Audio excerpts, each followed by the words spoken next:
লাল আর লাল বোনা তো শুনি না, কালা বোনা শুনছি সারা লাল বুনো আছে, কালা বুনো আছে, কোনটা সাদা বুনো আছে। মানে আপনারা কোনটা করবেন? এটা লাল বুনো। লাল বোনা করবেন। আজকে প্রথম শুনলাম আমি লাল বোনার কথা। তো ভাই একটু খাওয়াই দেখেন কেমন হয়। অনেক আগে পাকানোর পরে পাকানোর পরে খাওয়াবেন ভাই, অন্ত কাঁচা আছে। আচ্ছা আচ্ছা, দর্শক দেখেন লাল বোনা কিভাবে করে। আমাদের এখানে ওস্তাদেরা মানে অনেক রকম রাঁধতে পারে। আর কালকে একবার রান্না খায় তো আমি বেহুশ হয়ে গেছিলাম, রাত্রে ঘুম আসলো না, মানে পুরো রাত্র মানে খাওয়ানোর চিন্তা করছি, এত মজা হয়েছে মানে রান্না যে কীভাবে রাঁধে দেখেন।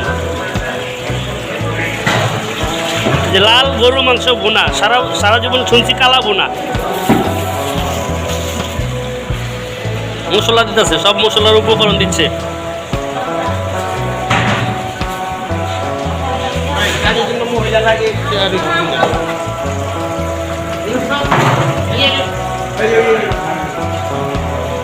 দেন দেন মশলা দিতে থাকেন, দেন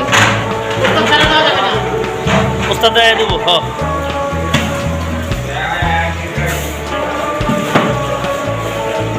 লাল বোনার জন্য সব মশলা দিতেছে মাইপা মাইপা।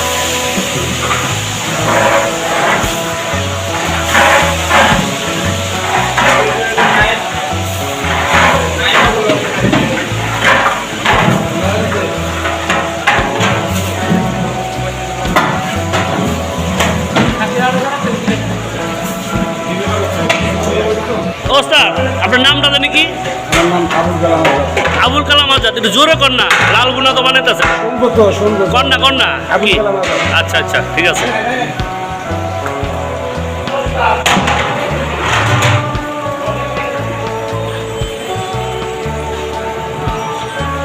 এটা কি দিতেছেন?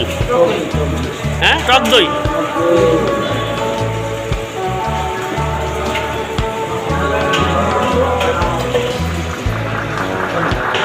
ওস্তাদ এই যে গরুর মাংসের লাল বোনা বানাইতে কি কি লাগে, মশলাটা যদি একটু বলতেন দর্শকের উদ্দেশ্যে।